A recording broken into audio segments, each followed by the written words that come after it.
Construction concepts. In this series, we're going to discuss construction concepts.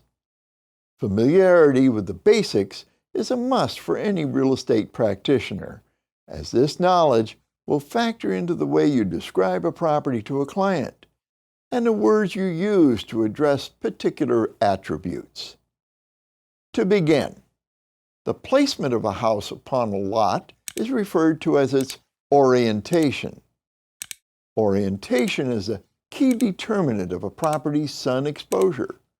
The advantages and disadvantages of a particular orientation will vary depending on geography. Next, the floor plan of a house refers to how its internal space is arranged and allocated. An advantageous floor plan allows easy mobility and circulation through the improvements, as well as convenient access to living areas, shared rooms, and bathrooms. On to the physical construction. Some homes are built upon a foundation. After the construction site is excavated, concrete foundation walls are poured into wood forms. Once the concrete is dried, also referred to as cured, the wood forms are removed and dirt backfill is packed against the walls. Wood beams on which the floor of the house rests are called girders and joists, which are horizontal. A crawl space is sometimes left under a home to provide protection against termites and pests and provide a space for ventilation. Other properties are built on a concrete slab anchored by footings.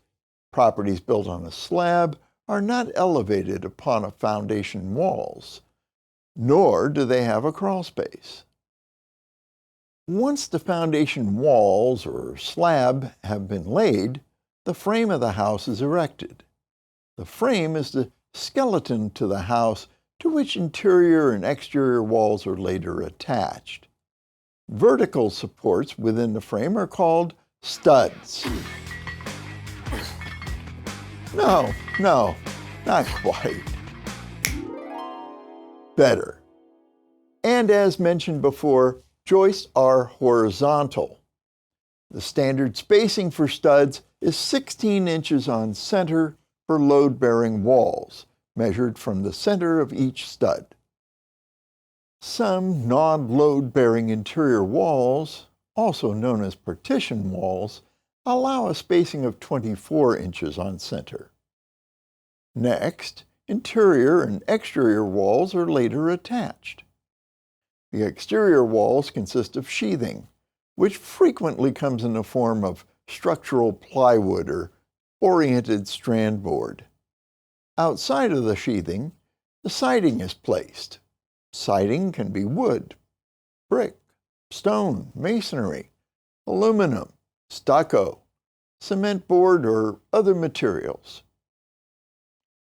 Once finished, the home is inspected by the builder for defects which may have been overlooked during the construction process.